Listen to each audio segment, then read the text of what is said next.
for joining me for another episode of Parents Who Write. Today I am joined by Hilary Kinney, who is an award-winning blogger and the author of the nonfiction book, Project Management for Parents. She's also a corporate executive who has spearheaded global projects across the Ritz-Carlton and Marriott hotels. And Hilary's the mom of a preteen. Hilary, thank you so much for joining me on the show today. Thank you for having me, Erin. All right, let's dive in because I know we've got a bunch of fun conversation, or I know that we have a bunch of awesome topics for us to cover. Yes. So my first question to you is, what's been your writing journey? And were you always a writer? I have not always been a writer. I am a relatively new writer in the last 2 years. Yeah, it's been interesting. You write in school. I've got a business degree. You don't do a whole lot of writing there. Yeah, I write PowerPoints at work. That was about the extent of my writing. And then the pandemic hit and it started making me really thoughtful. And I started writing, I think, just to process what was going on in the world. And it kind of became therapeutic as a way to just sort of like work through what's going on. And, with my business background, I just started posting them to LinkedIn because, that was a platform I was on and they had an opportunity to post articles. And I just started writing there. And it was just sort of this itch that started at that time. I love that. You never know when the itch to write is going to start. Yeah. But it's also funny because I've heard so many people who have shared how much the pandemic became the catalyst for their need to write. Mm-hmm. Yeah. And as somebody who struggles with anxiety, I have found for years that writing is my number one method for dealing with my anxiety.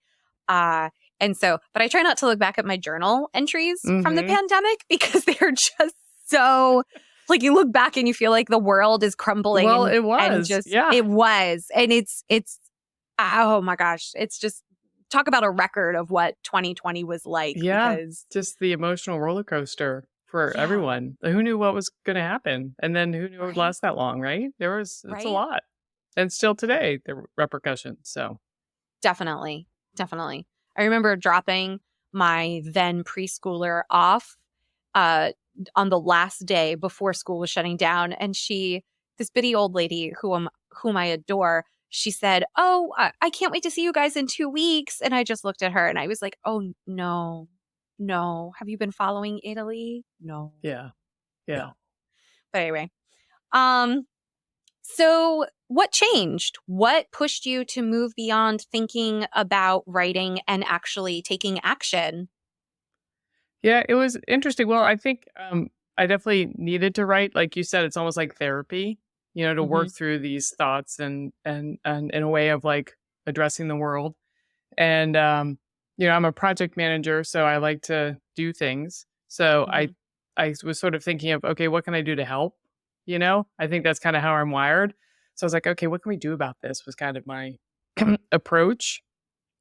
And so I saw all these parents struggling, with school and work, and we're stuck at home and like everything's happening at home and we got to keep the kids entertained 24/7 and there's no one's there to help us. Right. And I just kind of got this feeling like, this feels a lot like work, when I get assigned this huge project and they want it out really fast and I don't have enough resources to do it and they don't have enough money in the budget to get it done, but we still get it done. And I was like, this feels like a really similar situation. So I just kind of sort of processing in my head, like what that looks like and how those might fit together. So, I posted an article on LinkedIn called Project Management for Parents in May of 2020 with 5 tips of things you can do during this time when we're doing remote schooling that can help the situation and help the family get organized and communicate and keep the train on the tracks. Yeah. And it started resonating with people. So it was interesting. It was kind of, I just put it out there and it kind of picked up and it kind of, reverberated with people and it just continued into speaking engagements and a book deal and other things. Mm-hmm. That's so interesting. So you started writing. So where did your writing go from there? From just those initial LinkedIn posts? Yeah, so I had that one post, and then the other ones were about, women and crisis communication and what was going on with race relations in the country. So they're kind of, different topics, and you Mhm. never know which one's going to hit, right? Which Mhm. one's, the one that's really going to resonate with people. So I got the most feedback on the project management for parents one. And it just got me thinking like, I wonder if there's more here. It was kind of like, I guess it was a beta test that I didn't realize I was beta testing, right? Mm. Testing a concept. And so I was taking some of my professional development units I have to get for my project management professional certification, and I was taking a class from a woman who was a published author, and her speech was about like just go for it and achieve your dreams and just try stuff. And it was during the pandemic, and I was laid off at the time, and I was like, well, what have I got to lose? I'm just going to reach out to her and see if she has any tips for me on a book, because I had no clue, like never even thought Mhm. about writing a book. So I sent her an email and let her know that I'd listened to her speech, and would just wanted to get her feedback and advice on what would it be to write a book and how do you go about it, because I had no clue. Mm. And she was so accommodating. She's like, yeah, let's get on a call. So she got on a call and she was super supportive. And she said, well, why don't you write your table of contents, your introduction, and your first chapter and just see how it goes? Because I just wasn't sure if there was enough content, because it was a very short article. I was like, well, is there enough for a book? Yeah. She's like, why don't you try that first and just see how it goes? Okay. After you did your intro and your first chapter and your table of contents, what steps did you take after that? Did you see like, oh my gosh, there really is a lot of content in here? And then how did you start turning that into your book? It was an interesting process because as someone who hadn't planned to write a book, I was sort Mhm. of testing it out to see how it would go. And, can I do this? Do I like it? Do I want to write a book? Do I have enough content? So there's just a lot of questions in my head of, does it make sense for me to devote time on this? And as I was going through that, it sort of answered, yes to all those boxes. Like, yes, I do enjoy this. I enjoy the writing process. Yes, I do have enough content when I map it out. And yes, this does seem to be a logical flow for a book. So I had to think through like, what would this book look like? And it started answering all those questions.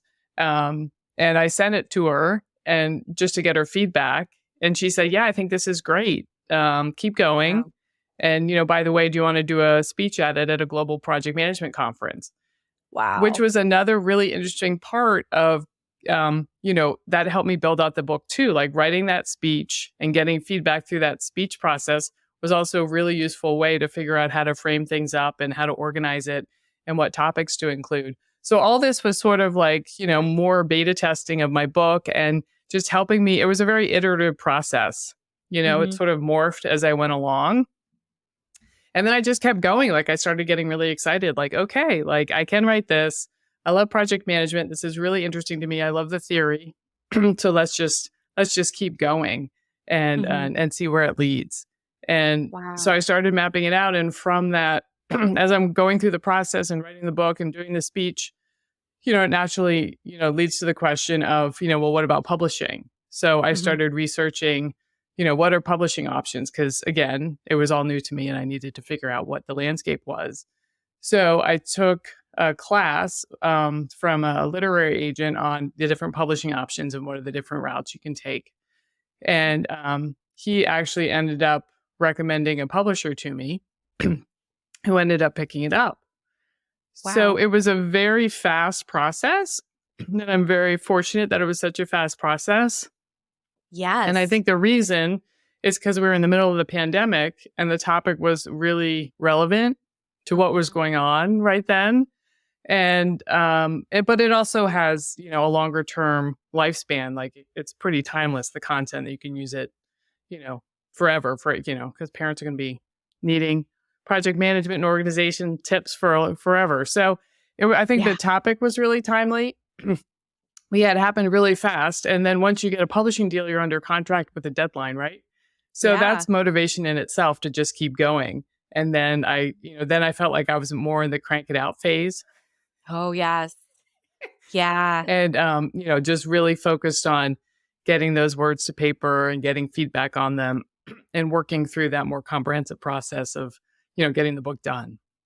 Yeah. So, how did you manage all of that work? Because you previously mentioned that it was 12 chapters and 43,000 words. Hmm. How did you manage to crank all of that out during the pandemic with your kid at home, Yeah. Yeah. right? Well, I mean, I was laid off at the time. I work in hospitality and, 75% of, my headquarters was laid off. So I had the Mm, time. My husband was still working. So what we did is we divided it up as I would work from 8:30 to 11:30 in the morning on the book. He would observe online school, and then 11:30 I'd take over and take care of our son the rest of the day. And then, the thing with writing is the muse hits at different times, or if I'll get in the zone on one chapter, then I'd pick it up at night or, mhm. in the afternoon when my son's doing something, I'd find little pockets to really, focus on one chapter if I was really in the zone on that chapter. On weekends, my husband would, take care of my son so I could really zone in and work on it. So I think, without the support of my husband, I wouldn't have been able to write the book. Yeah, yeah. My husband has been instrumental in that as well. Um, like even with recording this podcast, I don't know what he's doing with the kids right Right, now, but they are exactly. Yeah, we somewhere. need that extra set of hands. Yes. And for the single parents, is that relatives, is that friends, is Mhm. that, other caregivers that can, support our kids while we're, trying to get our writing done. Yes, exactly. Or honestly, if my husband's not around, then I completely confess their screen time is Yeah. my writing time. Yeah, exactly. I know he's Yeah. focused for, an hour and I can just get some writing done. I do the Yep. same thing, right? Yeah, exactly. The last time we spoke, you mentioned that you also needed to put together a marketing plan. So, can you tell us a bit more about what goes into that? Absolutely. So, one thing that I learned throughout this process is that once you finish writing your book, it's just the beginning. Like you think you're Yeah. done when you write the book, but no, you have to sell the book and no one's going to sell the book for you but you. Yeah. And getting the book done is hard. Like that's a huge milestone, but publishing these days, you need to have a marketing plan to get that book sold because no one's going to pick it up unless they're going to sell it, right? They're in business and they're in business to make money and, they're not a charity. So it's a whole nother piece of work that again for me was this huge learning curve.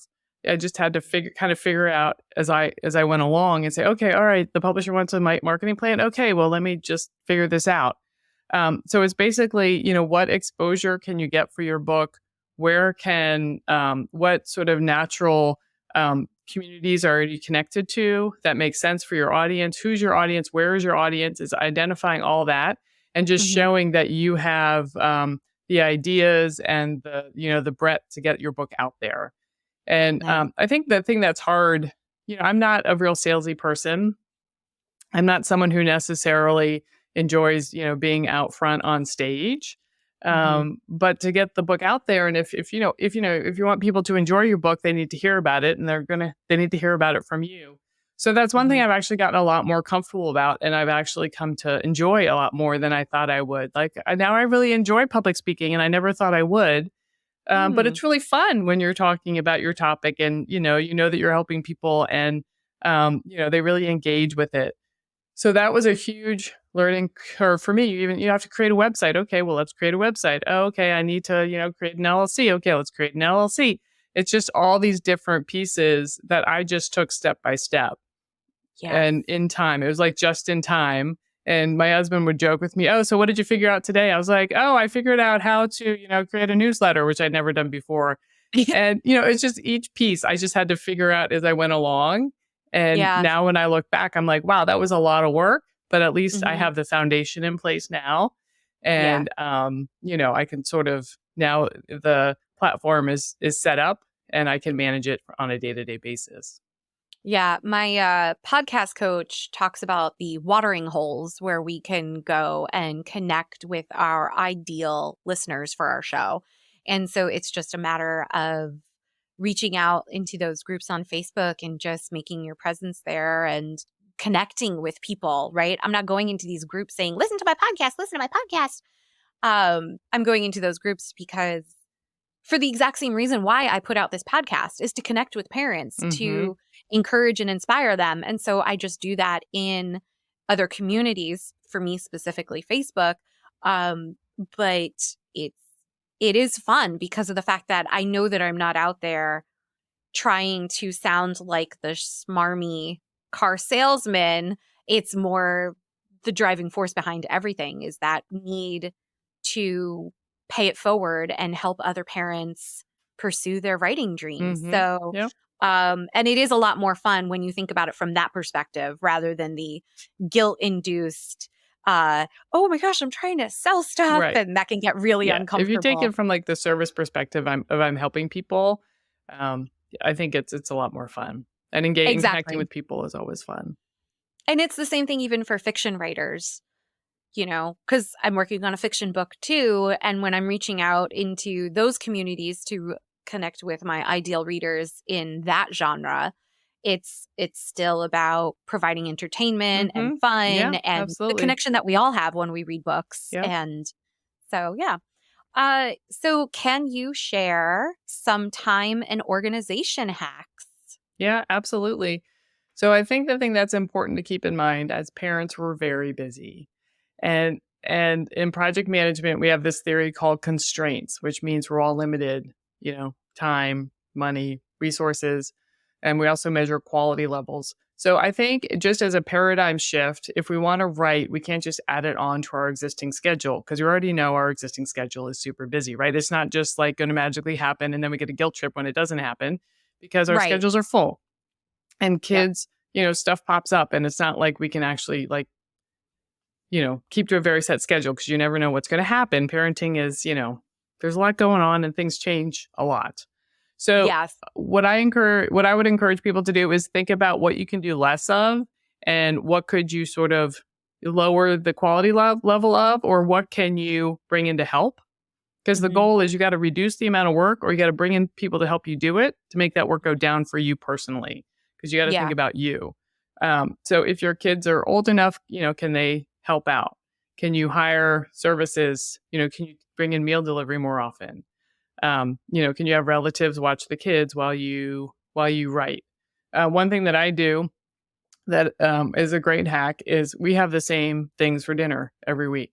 We have Mm. burgers, nuggets, fish, and tacos.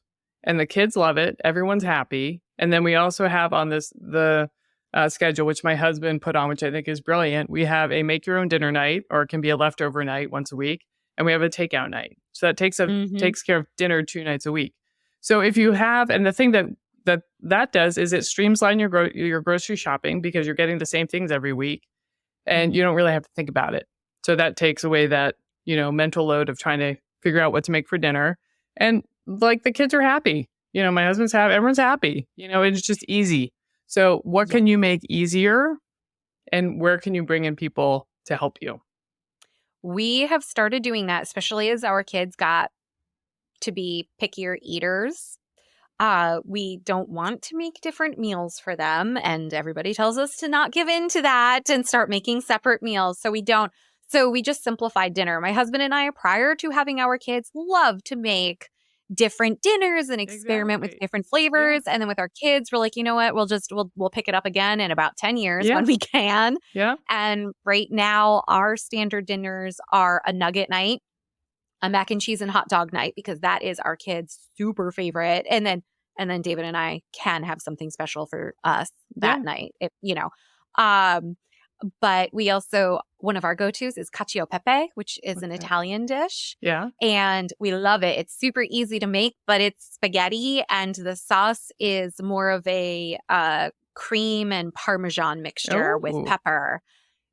Absolutely amazing. You use some of the pasta water Uh-huh. to add to the flavor, and we put in meatballs for our protein. Yeah. We've got steamed veggies on the side with some butter and garlic salt or celery salt, and everybody's happy. Yeah.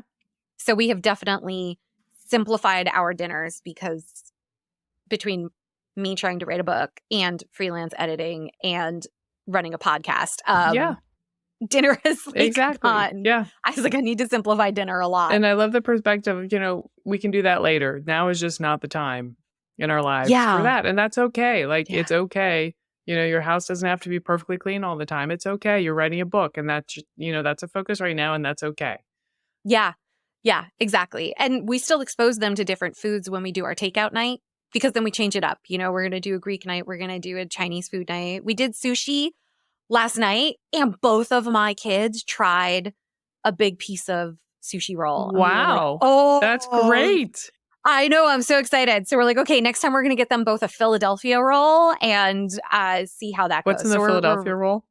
that's the cream cheese Oh, one. yeah. They'll So probably like because that. yeah, I'm surprised they ate the one that we had last night because it was called the Fuji roll and it's got some spicy sauce with Yeah. crab meat on top Oh. and then there's salmon inside and Yeah. I'm surprised I they was went. Usually the surprised, California roll is the way to start, but right? They went for it because they know how much we love it and I was so excited. I'm sorry. that's cool. So Yeah. yeah, I'm we're with like, you. yes, more sushi people. This is great. And then side note, what is it with kids where we try to make a very nice, authentic Italian meal at home, or we try to cook pad thai at home, which I know will never taste as amazing as what you can get from the restaurant. But we try to make these at home with, less sodium and whatnot. Right. And our kids refuse to eat it. But then we get it from the restaurant and they're like, yes, I will eat all of that. And Yeah. I'm like, It's much cooler from the restaurant. I don't know why. right. And I'm like, all right, cool. I mean, I agree. It's better. Right. I Yeah. do It's a bit it. insulting. We're like, oh, this just isn't good enough. Like my son, he Right. doesn't like leftovers. I'm like, come on, give your mother a break. Like Eat the you need leftovers. to eat leftovers. Like be a team player here. Yes, I agree. Um, so we are we are getting close to the end of your episode, and I always like to talk about what are some of your favorite books and why? Yeah, absolutely. It's a good question. I growing up, I loved the classics. Like Little Women, Good Wives, Little Men. Jane Austen. Love The Secret Garden, all that kind of stuff. My mom is a librarian. Mm, These days, as an adult, I'm a big James McBride fan. There's one book of his I've read 2 or 3 times, Song Yet Sung. It just has this lyrical prose, and it just creates this this ambiance that you kind of feel like you're there. yeah. That I love. I read that every couple summers. Mm, So yeah, I guess I like the classics more. yeah. But then it depends. It's interesting. My reading changes. Like in the summer, I do more in-depth reading. During school season, I may like grab a romance from the library, just something light, because I don't know, I just don't have as much mental energy in the winter months to really dive into a deeper book. I completely understand that. 100%.